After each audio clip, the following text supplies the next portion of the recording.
खरगोन के प्रमुख मार्गों पर शुक्रवार को एक अलग ही माहौल नजर आया जब हजारों किसान शहर की सड़कों पर नजर आए। खरगोन में शुक्रवार को राष्ट्रीय किसान मजदूर महासंघ के बैनर तले हजारों की तादाद में किसान अनाज मंडी में इकट्ठा हुए। यहाँ पर काकाजी की मौजूदगी में किसानों ने केंद्र और राज्य सरकार पर वादा खिलाफी का आरोप लगाते हुए सरकार को जमकर कोसा। इसके बाद दोपहर 3 बजे के लगभग एक आक्रोश रैली निकाली गई जो शहर के प्रमुख मार्गों से होते हुए जिला कलेक्टर कार्यालय पहुंची। आक्रोश रैली में हजारों की तादाद में मौजूद किसानों के साथ साथ सैकड़ों ट्रैक्टर भी चल रहे थे और किसान नारेबाजी करते हुए दिखाई दिए।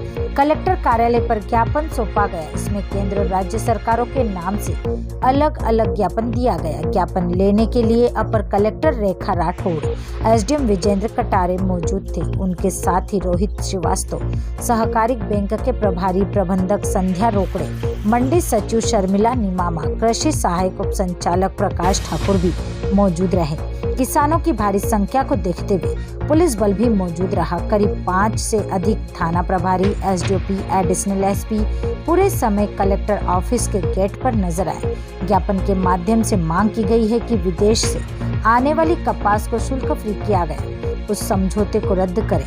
1 अक्टूबर से सरकारी खरीदी शुरू की जाए। धारा 36 और धारा 37 का पालन करवाकर नमी 12% से बढ़कर 25% की जाए। सूखी लाल मिर्च को मसाले का दर्जा मिलना चाहिए। खेत की सड़क पक्की की जाए। अनुदान ट्रांसफार्मर योजना फिर से चालू की जाए। सांची दूध संघ मालवा में सम्मिलित है। निमाड़ दूध संघ अलग किया जाए। खरगोन को हेडक्वार्टर बनाया जाए। बिंजलवाड़ा परियोजना बीकनगांव झरनिया भ्रष्टाचार की भेंट चढ़ चुकी है। उक्त अधिकारी की संपत्ति कुर्की कर योजना में राशि लगाई जाए। यह योजना 2021 में पूर्ण होना था, नहीं हुई, उसकी उच्च स्तरीय जांच की जाए। आंदोलन में महिलाएं भी मौजूद थी जिन्होंने लाडली बहन को लेकर अपनी बात एडीएम के सामने रखी। देखिए, उसमें सभी प्रकार की मांगे हैं। राज्य सरकार, केंद्र सरकार और जिला प्रशासन। जिला प्रशासन से जो मांगे हैं कि जिले में नकली खाद, नकली बीज, नकली कीटनाशक की और ब्लैक मार्केटिंग की भरमार है, इसको दूर करना जिला प्रशासन का काम है। मंडी में समर्थन मूल्य पर अगर हमारा सामान नहीं बिक रहा है उत्पादन, तो ये दूर करना जिला प्रशासन का काम है। तो जिला प्रशासन के काम निश्चित, खेत सड़क का मामला जिला प्रशासन का है, तो जिला प्रशासन की ये तमाम मांगे हैं। कपास की खरीदी निश्चित तारीख से सुनिश्चित हो, समर्थन मूल्य से नीचे ना बिके, ये काम इनका है। अब आया सवाल की राज्य सरकार का।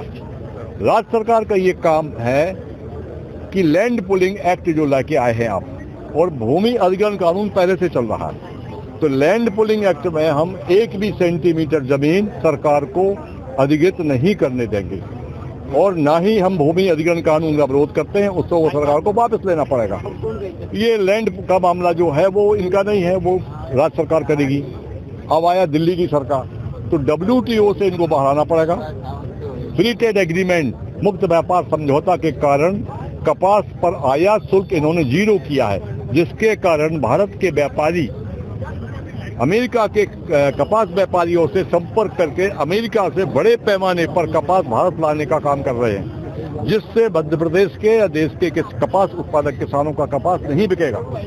तो वो एक बड़ा संकट है, वो हम दिल्ली से मांग कर रहे हैं। इस प्रकार की अनेक मांगों को लेकर आज रैली और ज्ञापन दिया गया। खाद को लेकर बार बार किसानों को सड़क पर आना पड़ता है, हर साल ये समस्या होती है।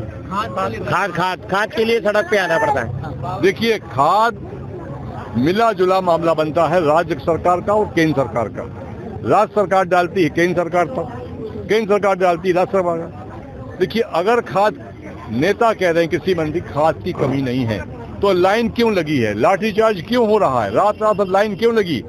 अगर लाइन या फिर कालाबाजारी है तो भी आपका दोष है, खाद नहीं है तो आपका दोष है, वितरण में आपकी दिक्कत है तो भी आपका दोष है। हर कंडीशन में खाद को लेकर सरकार कटघरे में खड़ी है।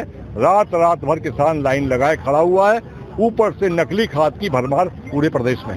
तो नकली खाद और बीज और दवाई तक बिक रही है, इसको लेकर किस तरह से स्वतंत्र दिया और बातचीत की कार्रवाई करें? देखिए, जिला प्रशासन अपने जिले के तहत कृषि विभाग को कॉन्फिडेंस में लेकर उसको आदेश करे कि दुकानों में छापामारी करे, सैंपल टेस्ट कराए। और नकली खाद वालों की एक और बड़ी समस्या है। नकली खाद बेचने वाले क्या करते हैं कि 5 लाइसेंस लेते हैं। हमने सिवनी में पकड़वाया 5 करोड़ का यूरिया नकली। वो अगले दिन फिर यूरिया बेच रहा था। हम कहा कैसे? तो बोले मेरे पास तो 5 लाइसेंस है, एक रद्द हुआ है, मैं सेकंड से बेच रहा हूँ। तो इनको कड़ा दंड देना पड़ेगा कि उस परिवार के नाम पर जितने भी लाइसेंस है वो सभी लाइसेंस रद्द किए जाएंगे और कम से कम जितनी खाद आपने बेचा है उससे डबल पेनल्टी इन पे लगाई जाएगी, तब जाके ये नकली खाद बंद होगा। Bureau report Khargone.